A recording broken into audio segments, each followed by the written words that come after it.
Hi, I'm Glenn from Speak Life. We like to see all things through the lens of Jesus. Do you ever get into conversations with friends about God and faith, and you're not really sure what to say? You feel a little bit out of your depth? Well, spare a thought for Ayaan Hirsi Ali, who recently went head-to-head with the world's most famous atheist, Richard Dawkins. And even though she was a very young Christian, I think she did brilliantly well. If you want to go deeper about the debate itself, I actually talked to Ayaan Hirsi Ali. It's on our channel. I get to ask her firsthand how she found it when she went toe-to-toe with Richard Dawkins. It's a fascinating conversation. Please go and check out my conversation with Ayaan Hirsi Ali. I've also done a deep dive on the dialogue, going play by play and showing all the ways that Ayaan has interacted with Richard Dawkins in that format. Please do check that out. What I'm doing here is just teasing out 25 top tips, not about really how she dealt with Dawkins, but about how you can dialogue really fruitfully with your friends.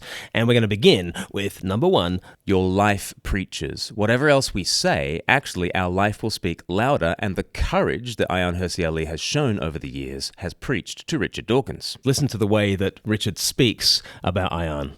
I adore Ayaan. I'm a great fan of hers. Her life of integrity has won the admiration of Richard Dawkins, and clearly she is an exceptional kind of a person, but all of us are called to live with integrity.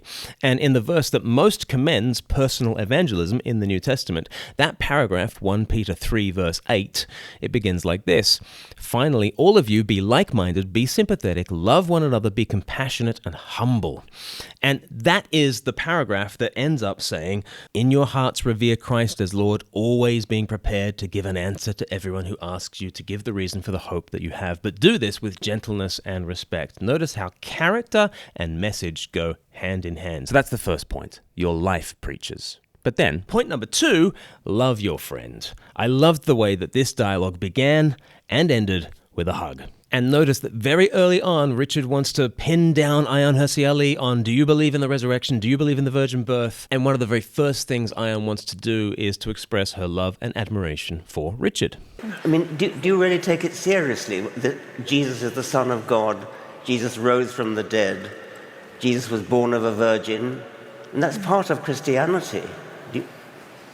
So I think because you, and I know you very well, we've been friends for a long time, and in fact, in some ways, I think of you as a mentor. Isn't that fascinating? He wants an answer to something, and the first thing she gives is actually admiration and respect and love back to Richard. That is point number 2. Having lived with integrity, we are to love our friends. Point number 3, tell your story. And this is really the way that Ayaan led with this dialogue.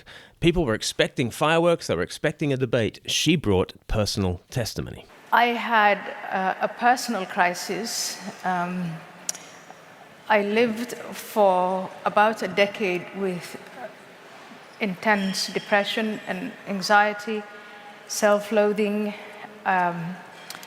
I hit rock bottom. I went to a place where I actually didn't want to live anymore, but wasn't brave enough to take my own life. This is what absolutely wrong-footed Richard Dawkins. He came wanting to know whether Ayaan was just a political Christian, and she comes with an intensely personal story. So tell your story. But number 4, tell your story with vulnerability. Have you noticed how deep Ayaan is going in order to tell her story? I was trying to understand my condition and trying to treat it with the help of pure evidence-based science. And in January, February of last year, I saw one therapist who said, perhaps it's something else that you have, and she described it as spiritual bankruptcy. And that resonated with me, and having reached a place where I had absolutely nothing to lose, I prayed. I'm always telling people that in evangelism, just complete this line. I couldn't have gotten through X without Jesus. I don't know what X is for you. It might be anxiety and depression. It might be redundancy. It might be family breakdown. It might be health issues. It might be lockdown. Who knows what it might have been. But I couldn't have gotten through X without Jesus. Be vulnerable. Be in that place where you need the God of heaven to come and turn your life around the way that Ayaan speaks about. And having opened up with that vulnerable story, number 5, be confident and humble. I love at the end of telling her story, there is this little shrug. That's, the shortest story that I can tell. And I'm Let's go to Richard Dawkins' reaction. Don't you love that from Ayaan? She's like, well, this is what I got. This is what I brought to the table. And she's confident in her own story, but also incredibly humble with her own story. And she just lays it out on the table. Whether Richard Dawkins is ready to hear it or not, she's like, I've got this story. I'm going to give you this story. And she shrugs. I think it's a perfect embodiment of being confident and humble in our evangelism. But after having shrugged, Richard Dawkins comes in with all sorts of questions about, do you believe in the virgin birth? Do you believe in the resurrection from the dead? And at that point, we can think about point number 6, speak simply. Get a load of how Ayaan answers Richard. I would say you're coming at this from a place of there is nothing. And what has happened to me is I think I have accepted there is something. And when you accept that there is something and there is a powerful entity, for me, the God that turned me around. Do you notice how simply she is speaking? She is a very high-powered woman who's written many best-selling books. She's talking to a preeminent scientist on a stage in which everybody is expecting intellectual discourse. And she comes, and it's a profound thought. It's a deep thought. We'll get into why it's a deep thought in a second, but she phrases it so simply. You don't believe there is something. I believe there is something. Try and find a simpler way of speaking as possible. And then point 7, reframe the issue. Because what she's doing with that very simple language is reframing everything in Richard Dawkins' world. Richard Dawkins thinks that the only kind of truth is scientific truth. And what she's doing is reframing things. You know what you do when you reframe? My wife is brilliant at it. She'll go to a charity shop and she'll find like a portrait and she'll buy a portrait. And I'll think, I don't even like that portrait. And then she's like, no, Glenn, it's not about the picture. It's about the frame. Frames are really expensive, actually. And so she'll take the picture that's there out of the frame and she'll put a different picture in. And all of a sudden, you've just reframed that picture. And you see things in a totally different light. And what Ayaan Hirsi Ali is doing is saying, Richard Dawkins, you're looking at a very narrow issue.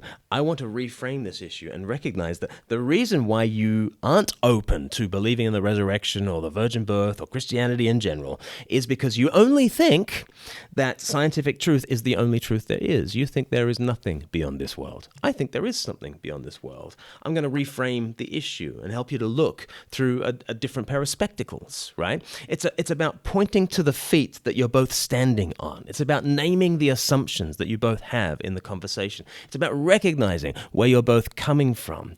Ayaan does this again and again in the dialogue. She talks about there are different planes of perception. Richard, you're very good at this plane of perception, the scientific plane of perception, but there are other planes of perception, right? She says this again and again. And so when Freddie Sayers, the moderator of the dialogue, asks her a question, she's again going to return to this issue of reframing and of these planes of perception. Listen. What is your response to those specific questions of Richard? When the vicar is saying that Jesus is the Son of God literally, not figuratively, how do you square that with your highly trained rational mind? Well, it is, again, different planes of perception. So I choose to accept Jesus Christ, the teachings of Jesus Christ, the story of Jesus Christ.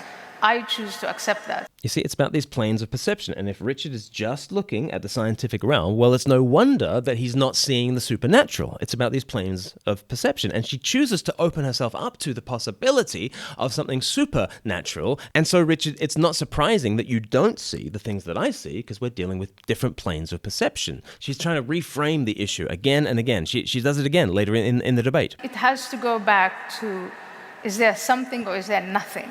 And I think you start with, there is nothing. And yes, for years I agreed with you, there's nothing. But if you come round to the idea that there might be something much more powerful than we are, something that caused everything else, then something like Jesus rising out of the dead or these other miracles, Jesus being born out of a virgin, for that higher power is not a big deal. Go to 30,000 feet. Have a look down on the issue that you're talking about from a greater perspective. This is what Ayaan is doing all the time. She's pointing to where both she and Richard are standing. She's naming the assumptions. She's identifying the terrain. She's recognizing where the both of them are coming from by going up to 30,000 feet. And she keeps on saying things like, Richard, you believe there is nothing. I believe there is something. Let's remember that. And then let's recognize that the reason, Richard, why you think X is because, well, you are where you are. And the reason I think Y is because I am where I am. Let's go to 30,000 feet. And she's constantly reminding Richard that we disagree about the God question. So no wonder we disagree about these various moral questions or did Jesus rise from the dead? Of course we disagree about that stuff. Go to 30,000 feet and just recognize where we both stand. And I find this really helpful in evangelism to at times say, well, of course we're going to disagree on this, my friend.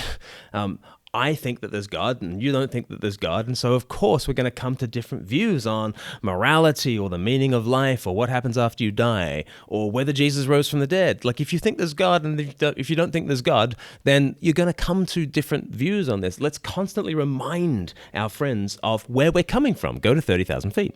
But just because you're clear doesn't mean you won't be misunderstood, and that's point number 8. Expect to be misunderstood. Ayaan is constantly telling Richard that she's coming from a different perspective on these questions and that he has a different plane of perception, but he doesn't quite understand it. And so he misunderstands her again at this point in the debate. Faith offers you something, obviously. That's very, very, very clear. But it doesn't make it true. It doesn't make the existence claims of Christianity true. There is a difference from saying that being in a certain psychological place is consoling and comforting and offers you a meaning of life and gives you a purpose in life. All those things which are wonderful, and I have them too.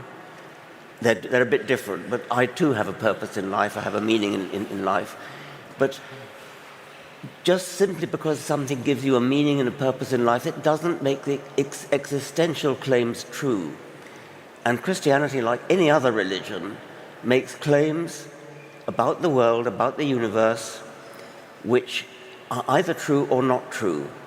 And I may be wrong and you may be right. They may be true, but the mere fact that they're comforting doesn't make them true. That's an important point. So Richard is misunderstanding because he is hearing Ayaan speak about existential issues, about issues of meaning, right?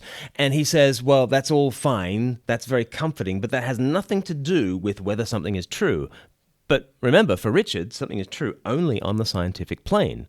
And all those existential issues are ruled out of court because if you go to 30,000 feet, Richard doesn't think there is something. And so all he thinks is that there is only scientific truth. And so Richard keeps on insisting that every truth that is brought to him is a scientific truth. And every time Ayaan says there are other planes of perception, Richard Dawkins is like, well, that's fine, that's fluff.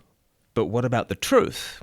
And so he keeps on misunderstanding Ayaan, but she keeps patiently explaining her position. But I agree with you on that point. The mere fact that they are comforting doesn't make them true, but the hypothesis that there is something rather than nothing is something you can't disprove as much as I can't prove materially that yes. Jesus was born out of a virgin. Notice she patiently explains not only that they disagree, but why they disagree. They disagree because of their starting point. She goes to 30,000 feet and she shows it to him again. And she's constantly, patiently explaining her position. She's expecting to be misunderstood. And she's just patiently coming back with a further explanation of her position. Well done. And then tip number 9, I think Ayaan does this really well. She stands with the church. I think we should stand with the church. Richard Dawkins had said at one point in the conversation that vicars talk a lot of nonsense. Do you ever notice the nonsense that vicars talk? And Ayaan doesn't let that slide. She actually says this. I think what the vicar is saying no longer sounds nonsensical. It makes a great deal of sense. And not only does it make a great deal of sense, it's also layered with the wisdom of millennia. I think it's so important to stand with the church. It's not just you and your buddy in the pub as though you are the defender of Christianity and you're up against the world, okay? It's actually you stand together with Team Jesus, and Team Jesus is a very large team, okay? There are billions of us on the planet now and down through history. We should never feel alone when we're trying to talk about faith. We should actually do it as a team sport, and actually inviting people to church is a brilliant thing to do, but also just bigging up church and talking well of church is a very good thing to do. And it's a great reminder because even Richard Dawkins, a little bit later in the dialogue, he actually admits that he's never met a vicar he doesn't like. Well, I must say, I've never met a vicar that I didn't like. I mean, they're always very, very nice people. Isn't that interesting? We do need to get our friends in contact with actual church people rather than just to live with a caricature of the bad old church, okay? Everyone lives with a caricature. Even Christians live with a caricature of institutional Christianity. Ooh, yuck. Nobody likes that. But what about the Christians that you know in your life? And Richard can have all sorts of sneering hostility towards Christianity at large, but he's never met a vicar he doesn't like. That should give him pause for thought. I don't think it gives him much pause for thought, but it should give him some pause for thought. And it should give us encouragement. Let's stand together with church. It's a team sport. And then tip number 10, we should use the word we wherever we can. A number of times Ayaan speaks some hard truths that are difficult for Richard to listen to, but she actually uses the plural, the first person plural. And like this example here. I'll give you an example. When I was an atheist and I was going all over both the United States and all over Europe, mocking Christians, making fun of them, making fun of faith, as you're doing now, dear Richard. As you're doing. So Richard, you're going around mocking Christians. I was once one of you. We are not so different after all, are we, Richard? The use of the word we is really, really important, especially if you're trying to make somebody face a hard truth. And so not only does she use the word we, she also admits her mistakes. That's tip number 11. Admit your mistakes. She does talk about the ways that she has regretted her former life. If you're going to get your friend to admit to sin, you go first, right? You admit your own errors first, and you'll actually find your friend might open up a lot more if you do tip number 11, admit mistakes. Tip number 12, don't get riled. Richard Dawkins deliberately talks about the nonsense that Christians believe, and sometimes he uses even richer language than that, salty sailor language about the things that Christians believe. And Ayaan is not riled by that. She laughs, like on this occasion. I think you are a Christian, and I think Christianity is nonsense. Don't get riled. Jesus can handle anything that's thrown at him, okay?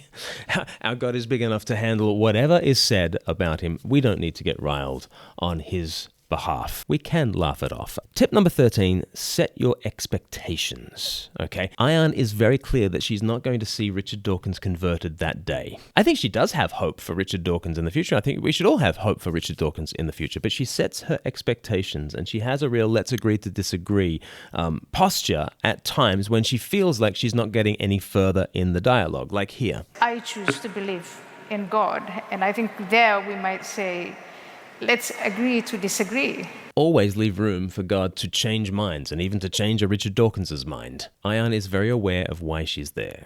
She is there to explain why she's a Christian, and she's to let Richard and everybody else listening in do with that information what they want to do with that information.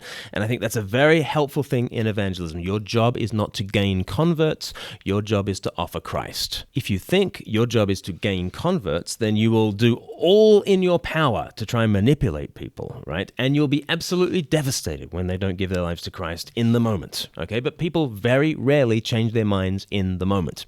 People don't change their minds about anything in the moment. It takes time. You might put a stone in their shoe, they walk away, and maybe 6 months later, they change their minds. And that might be about little things, it might be about big things, but very rarely do people actually change their minds in the middle of the conversation. So set your expectations accordingly. Do not try to gain converts in the moment. Just offer Christ in the moment and let the Spirit do His work.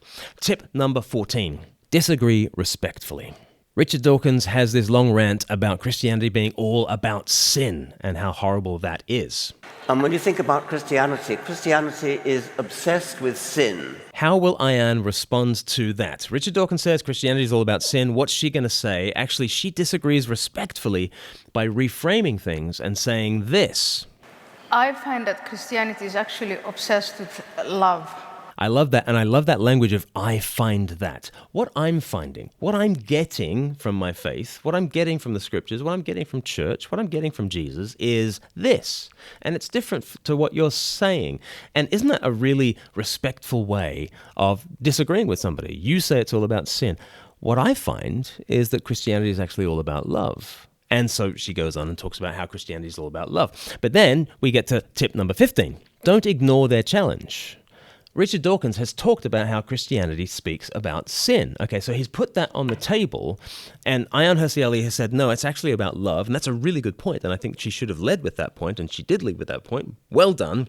But that sin thing is still on the table. Richard has brought a point to be dealt with. Is Ayaan going to deal with that point? Yes, she is, and here's how she does it. The recognition of what you call sin, but perhaps the character defects, that both good and evil are there, but that both good and evil are in us.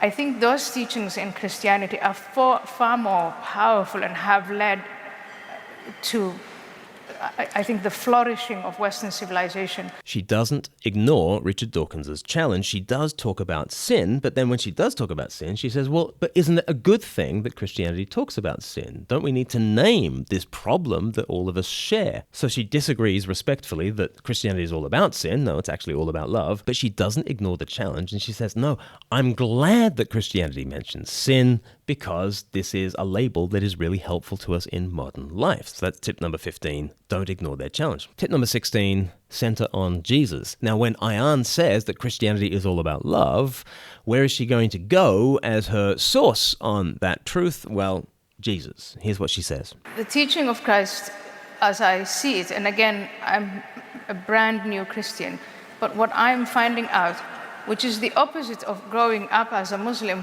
the message of Islam, but the message of Christianity I get is that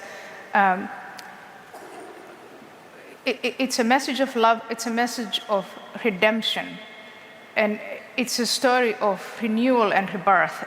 And so Jesus dying and rising again, for me, symbolizes that story. And in a small way, I felt like I had died and I was reborn. And that story of redemption and rebirth, I think makes Christianity actually a very, very powerful story for the human condition and human existence. She centers things back to Jesus, and actually Richard Dawkins acknowledges that Jesus is in fact very attractive. Jesus, I think, was a very, very great character, a very loving character. It is very hard to disagree with Jesus. Center on Jesus. Bring Jesus to the fore of the conversation. That is tip number 16.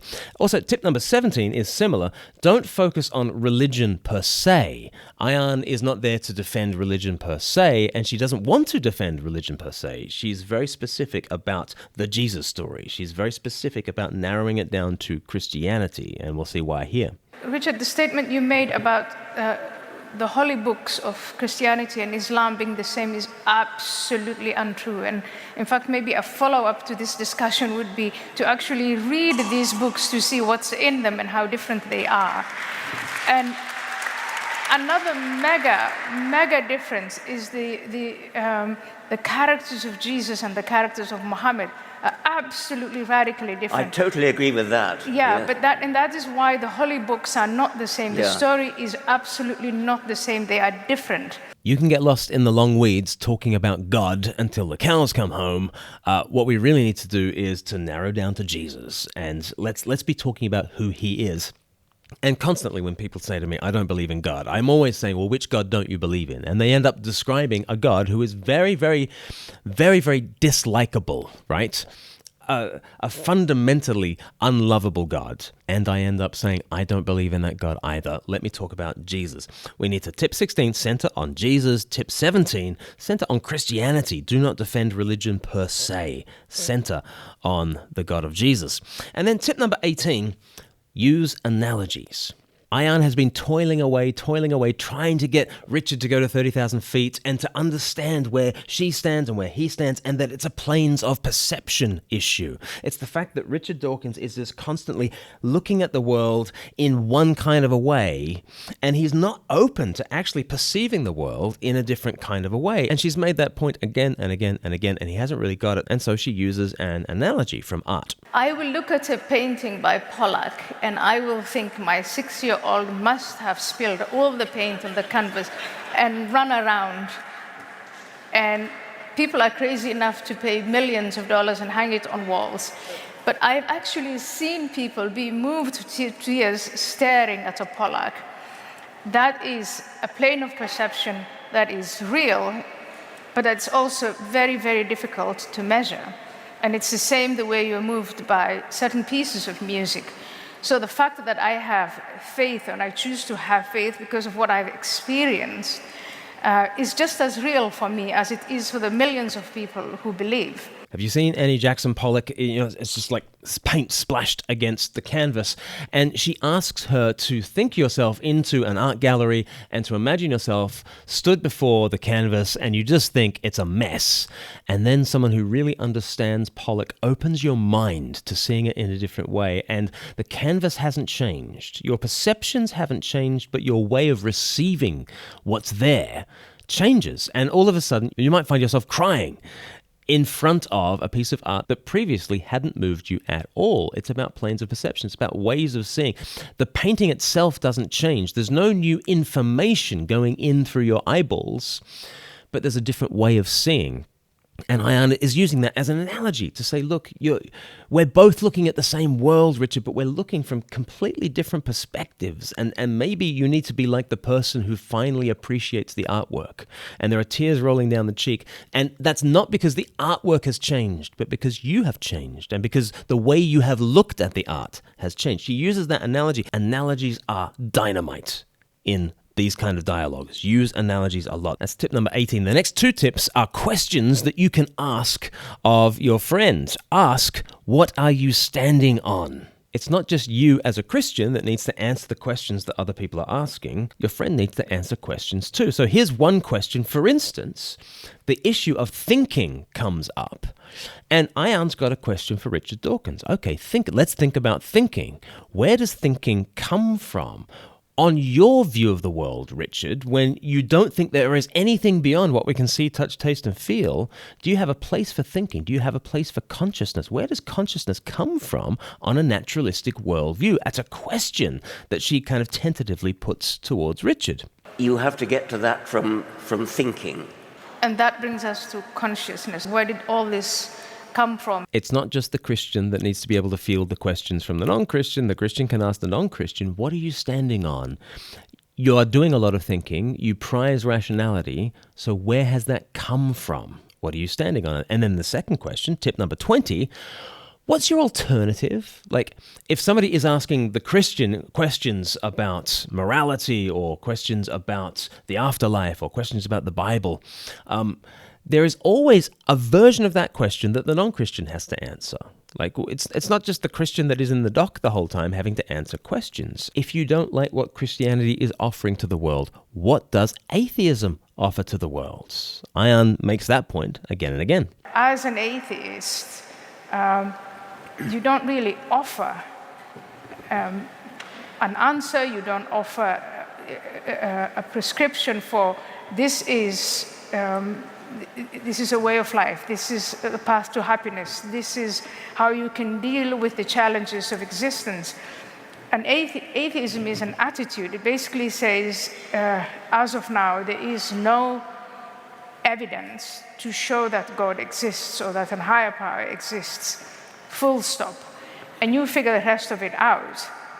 And it's very, very difficult to figure the rest of it out, starting from scratch. And I think faith then gives meaning and purpose. Faith gives meaning and purpose.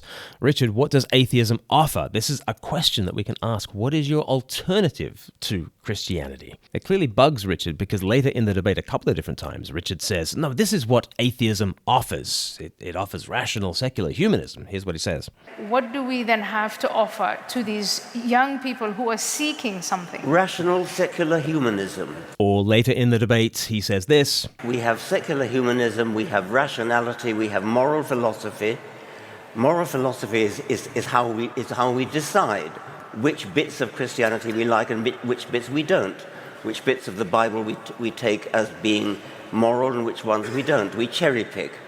And the basis for our cherry picking is modern, secular, moral philosophy. So atheism can offer rational, secular humanism, moral philosophy, enlightenment values, those sorts of things. Ayaan is constantly saying, yeah, but that is not actually giving people a sense of meaning and significance and direction and purpose and hope in life, is it? And Richard just keeps on saying, well, we just have to try harder, we just have to try harder. But it's right for Ayaan to keep on pressing and to keep on saying, what's your alternative? What are you offering? Don't just look at what Christianity is offering or its deficiencies. What is the fullness of atheism and what it's offering to the world? Tip number 20, ask them, what's your alternative? And then tip number 21, this is really vital. If you don't know the answer to a question, say, I don't know. It's transformative. But then what happens to the soul, consciousness, etc.?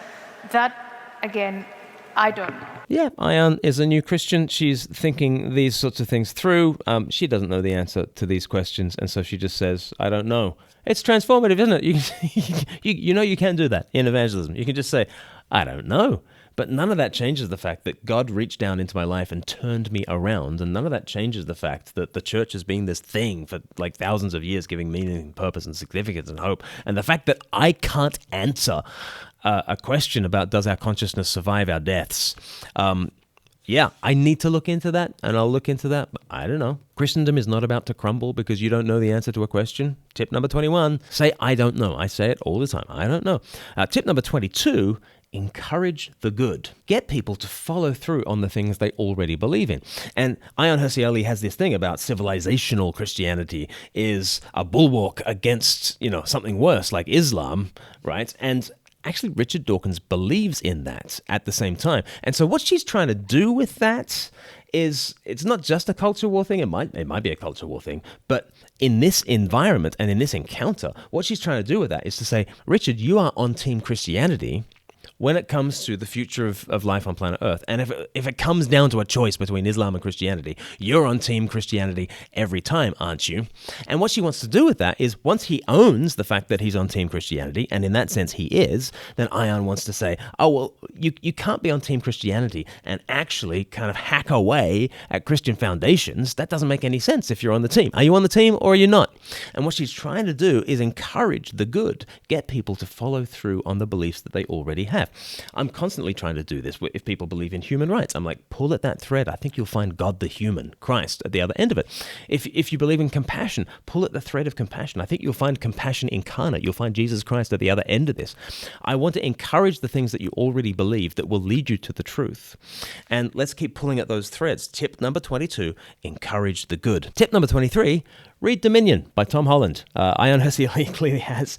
And his thesis comes out in her speaking again and again. Jesus said, by their fruits you shall know them, talking about false prophets and how you determine the message by actually the fruits that the messenger bears. And is there a way that we can do that culturally? That's a culture that has sat with the Jesus story for thousands of years. Has it borne a peculiar fruit? It has, actually. And has it borne a prosperous fruit? Like, in many ways it kind of has. And does that recommend the vine that might have produced the fruit? I think it can. Ayaan Hirsi Ali certainly thinks it can. And so she is pointing to the civilization building power of the gospel, and she has found that to be transformative in her own life, and now in her own evangelism she's using the Tom Holland Dominion thesis in her evangelism. That's tip number 23. You can use it too.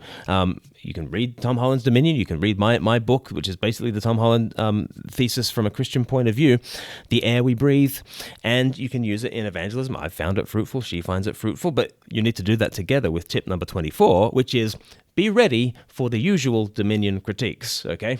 Richard Dawkins brings one of them here. Enlightenment humanism doesn't seem to have resisted that advance very successfully.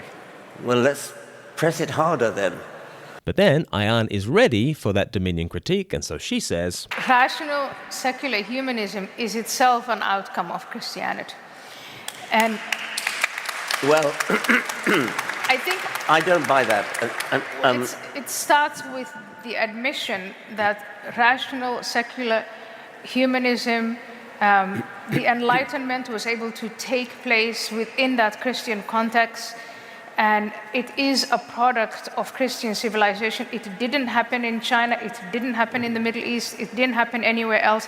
It happened in these disputes between Christians. And I think part of that story and that whole history is one that needs to be celebrated and told and given to these young minds. so many of our friends in the West, they live with the myth that the church is this kind of mustache twisting villain, right, of the piece, and it's just the bad guy. It just is the bad guy, and we're better off without it, and we've just left the Dark Ages behind. We're ascending into the land of enlightenment, and that's where we're going.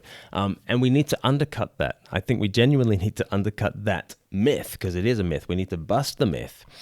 And when people say that, progress has only happened when we have left the church, I think we need to point out that all the critiques that we have for the church are thoroughly Christian critiques. We accuse the church of being unequal, cruel, coercive, unenlightened, anti-science, and restrictive and regressive. And that is because it is the revolution of Jesus Christ that has taught us to be equal and compassionate and consensual and enlightened and pro-science and pro-freedom and progressive. Like, it's Christianity that has taught us these things.